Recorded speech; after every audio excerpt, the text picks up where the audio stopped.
Next on Worcester News tonight, a Father's Day one family will never forget. A state trooper jumps into action as a woman goes into labor on her way to the hospital. Plus, UMass Memorial Medical Center receives a donation to help their youngest patients move around the hallways easier. Good evening and thank you for joining us. I'm Anna Botari. It was a Father's Day to remember for one family here in Central Mass.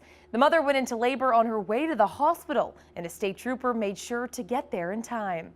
Our Rosalind Flaherty has the story. Rosalind? Anna, the mother saw the trooper on the side of the highway and asked for help, and today she wanted to thank him in person. Massachusetts State Trooper Daniel Gill is all smiles when meeting 2-day-old Samuel Alexander. Gill played a key role in making sure his mom got to the hospital on time. It was quite a ride, I can tell you that. Mom, Mariana Mello Marino, started having contractions on Father's Day and knew she needed to get to St. Vincent Hospital in Worcester. Her husband wasn't home, so she got a friend to drive her.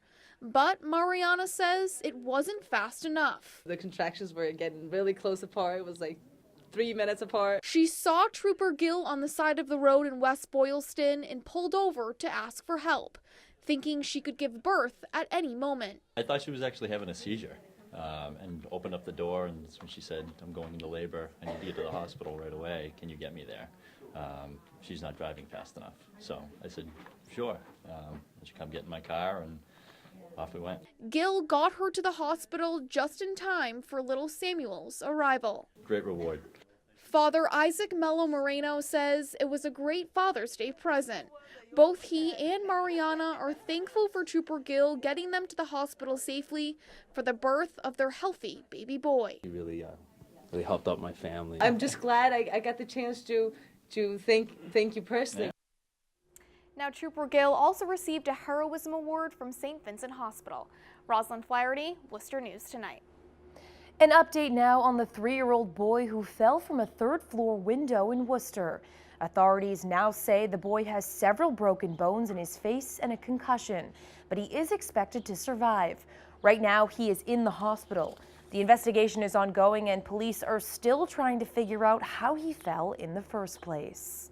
President Trump's new no-tolerance policy for people who try to enter the country illegally is receiving differing opinions across the country. Here in Worcester, one local immigrant says he can relate to the children being taken away from their parents.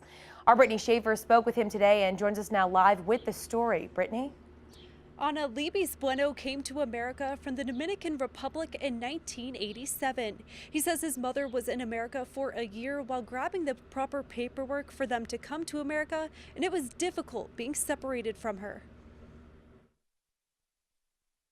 I feel that, this is going to have a negative ripple effect on the United States. Libis Bueno came to America from the Dominican Republic when he was 16 years old. He says President Donald Trump's new no-tolerance policy for people who cross the border illegally is a mistake. It's awful. I think, there should be a better resolution to what is happening right now. Under the president's new policy, adults are charged in federal court with a misdemeanor and their children are put in a detention facility.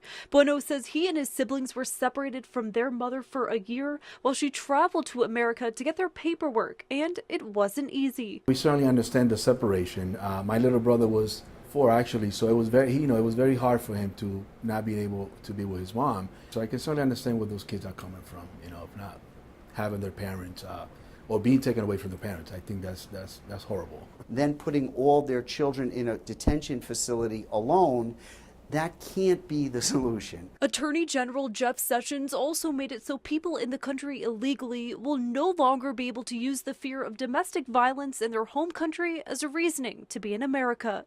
Immigration attorney Randy Feldman says this could create a lot of issues for his clients. I know as their lawyer that whatever small chance they had of making a claim of domestic violence, whether those kind of people will still get asylum under the new Sessions law is hard to know. Bueno says the president's new policy could have the opposite effect he wants. What the president is trying to avoid of having illegal criminals coming into the country, The policy that is being implemented right now, it unfortunately is going to force, or is going to make some people retaliate in a negative way. Bueno says Worcester is a great second home, and he's glad it's a welcoming community. Brittany Schaefer, Worcester News Tonight. Thanks, Brittany. A group of Central Massachusetts high school students are using their art skills to help some of UMass Memorial Medical Center's youngest patients get moving. Nurses at UMass approached Montechusett Regional Votech with the idea of lily pads. They're small round pieces of wood which fit at the base of a patient's IV pole. Young patients who may be too weak to walk the hallways of the hospital can either stand or sit and ride on them. Monty Tech made the idea a reality and used their artwork to create kid-friendly designs. Ride along as they're getting an IV, rather than the parents pushing them in a wheelchair if they can't walk or whatnot. So it's a great opportunity for the kids to have a little ride, and it takes their mind off of what's going on, being in the hospital. It's so exciting to actually see it come into action. All our work pays off. I hope I can make more work for the kids and see them used more. Is the first patient to try out the new design, and his mom is thrilled. He is the helper. He likes to be the ambassador and come in and play with everybody. So to see him happy in the halls, I know makes other kids happy. Monty Tech donated 9 lily pads to the hospital and hope to continue making them for future patients. Worcester Art Museum and the Seven Hills Foundation celebrate its first exhibit in 5-year partnership Tuesday. It aims to give all people access to art and break down the wall between ability and disability. Our Chandler Walsh joins us now live with more on the exhibit. Chandler? Anna, the partnership allows people with disabilities to make art and share it with those who visit the Worcester Art Museum. Today, Dominic Kiliani shared his colorful art, brightening up the gallery's walls. Dominic Kiliani is quiet. Instead of words, the autistic 20-year-old uses art as his voice. Painting makes me happy and I'm proud of my artwork. His mom says his talent started with paint by numbers and took off from there. His parents were impressed with his ability to paint in precise lines at a young age. The scope of the paintings at home are tremendous because he wants to do 6-foot paintings now. He takes the time to, mix the paints. He's got to get the perfect color. If something's not right, he'll erase it, but not that often. 30 of Kiliani's paintings hang in the open door gallery at Worcester Art Museum, a small sample of his work. His parents say there are 150 more at home. It's beautiful. Kiliani's favorite things to paint are nice tigers. This is the first exhibit in a 5-year partnership between the Worcester Art Museum and the Seven Hills Foundation. They celebrated Tuesday with a ribbon cutting for their new studio space. The collaboration allows people with disabilities to show off their artwork. That puts us in relation to one another on a continuum, and we begin to understand that ability and disability, we're all on the same path. Kiliani's parents say it's a proud moment watching others notice his talent. It's pretty overwhelming. We see his artwork and we never take it for granted, but to see people really appreciate it, coming out on their own time is really special.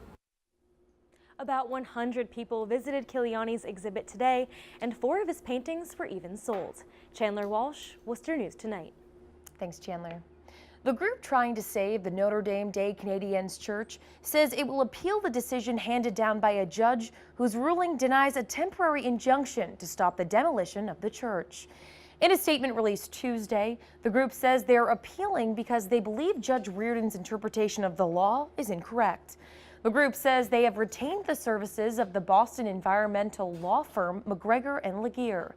The statement goes on to say, should the defendants proceed with destructive demolition before the appeal is decided, they do so at their own risk. Switching gears now, close to 40 Worcester restaurants are displaying their food at this year's annual Taste of Shrewsbury Street. The sun was shining Tuesday morning as restaurants prepare for tonight's festivities. Attendees are able to buy a button which gives them access to food samples at each of the participating restaurants along Shrewsbury Street. Organizers say the event is a great way to showcase the street. This is the biggest fundraiser for the Shrewsbury Street Area Merchants Association. Proceeds benefit the beautification of the street as well as local children's charities. The association also funds all of the beautification of the streets. So as you can see, we have like great gardens that are going on and things like that on the street. So between that and the culture and the entertainment and food on the street, it's really just a way to highlight all of it all at once and get people down here and celebrate Worcester's unofficial kickoff to summer. The event started just over an hour ago and will go until 9 p.m. Tickets can be purchased for $25 at participating restaurants. It's opening day for the Regional Environmental Council Farmers Market on Wheels. The van made 4 stops in Worcester Tuesday, including Webster Square. The mobile farmers market offers fresh fruit, vegetables, meat, and cheeses from all local farms. Program coordinator Ashley Carter says the goal is to create access to healthy, affordable, and local food. We work in a lot of communities who might be seniors and or other community members that don't have a lot of access to transportation, or if they do, it's more of an obstacle, so they really enjoy having the produce come to them. That makes it nice. Sometimes there's a lot of places you don't have it like that, you know, so it's pretty good that, you know, it comes right to your step. Makes it good for people like, you know, like me that got a little handicap. The mobile farmers market will be making stops throughout Worcester until November. The Friendly House in Worcester receiving a helping hand Tuesday to prepare for its upcoming summer camp. The walls got a new coat of paint, supplies were reorganized, and the building was cleaned by Tufts Health Plan employees. They're traveling across New England Tuesday as part of the company's 10th annual Volunteer Day. Volunteers say they're happy to come to Worcester and give back. Such a great organization. They've been doing so good, and they're helping a lot of people in this community, and you know, we are planning to continue developing stronger relationship with them and come back again next year. In 2017, the Tufts Health Plan team volunteered more than 7,000 hours. Their goal for this year is to reach 10,000 hours to mark the foundation's 10-year anniversary.